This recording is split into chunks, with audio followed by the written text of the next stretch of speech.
The South Sea Bubble of 1720, the world's first Ponzi scheme.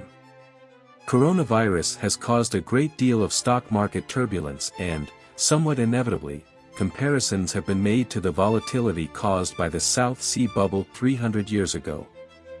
This was the moment when, in 1720, share prices in London boomed and then fell sharply. The South Sea Bubble has been called the world's first financial crash, the world's first Ponzi scheme, speculation mania, and a disastrous example of what can happen when people fall prey to groupthink. That it was a catastrophic financial crash is in no doubt, and that some of the greatest thinkers at the time succumbed to it, including Isaac Newton himself, is also irrefutable. Estimates vary, but Newton reportedly lost as much as £40 million of today's money in the scheme. Although this bubble happened 300 years ago, generations of British population have been paying down this debt. Even today, a portion of the tax collected from the general population is used to pay off this debt. The complete history of the South Sea Company is well beyond the scope of this article. However, we will try to cover the important financial aspects. Government of England goes bankrupt. The government of England had been at war with almost all of its neighbours during the 17th century. These wars had proved to be very expensive for the exchequer. As a result of these wars, Britain had amassed a massive debt of £31 million, while at the same time it had a meagre £50,000 in reserves to service this obligation. The government of England was basically bankrupt as it had no way to pay the next interest installments that would be due on the loans. The South Sea Scheme. A man named John Blunt came to the fore during this crisis situation. He basically offered the Chancellor of English Treasury an option to get rid of all the debt at once and overnight. This could be done by creating a new company called the South Sea Company. This company would be given monopoly rights to trade with the South Seas, for example Central and South America. The money generated through such trade would have greatly increased the value of the shares. But Central and South America were under Spanish rule and Britain was at war with Spain. However, the British somehow convinced the Spaniards to allow them to load one ship of goods per year for every South American port, as well as the right to trade slaves. Not mentioning this meager trade agreement clearly, John Blunt declared that they had struck an agreement with the Spaniards and the South Sea Company was ready for business. In fact, John Blunt even gave the king and other honorary members of Parliament shares in the business. This convinced the common man of the authenticity of the shares, and the price of shares started skyrocketing. By July 1713 the company had arranged contracts with the Royal African Company to supply the necessary African slaves to Jamaica. £10 was paid for a slave aged over 16, £8 for one under 16 but over 10. 2/3 were to be male, and 90% adult.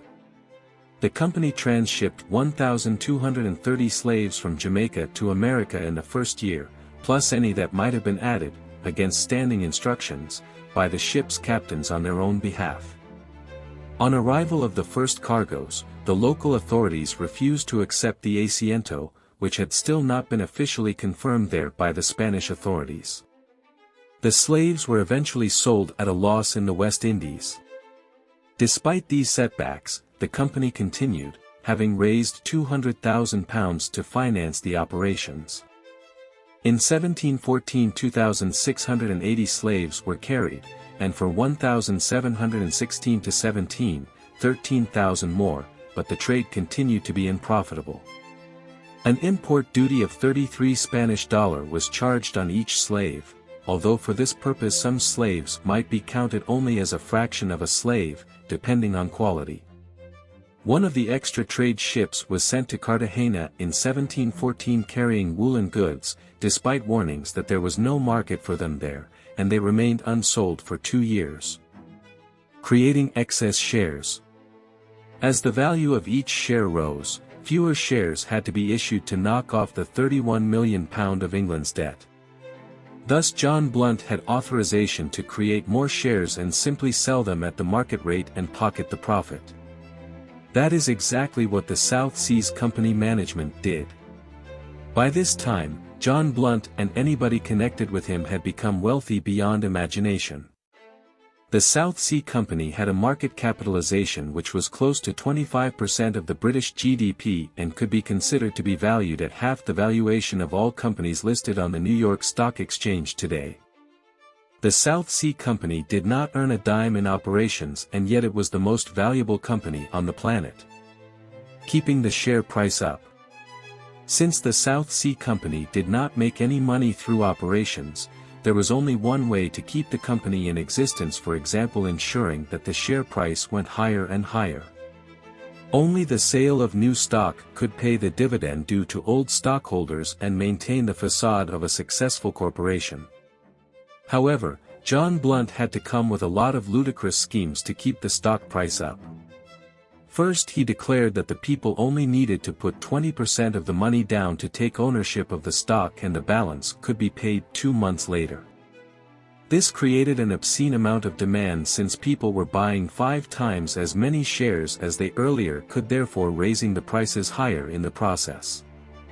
Price of a share with a £100 face value went up to £500 in a matter of weeks. To further prop up demand, John Blunt was loaning out money from the coffers of the South Sea Company to investors who wanted to buy the stock.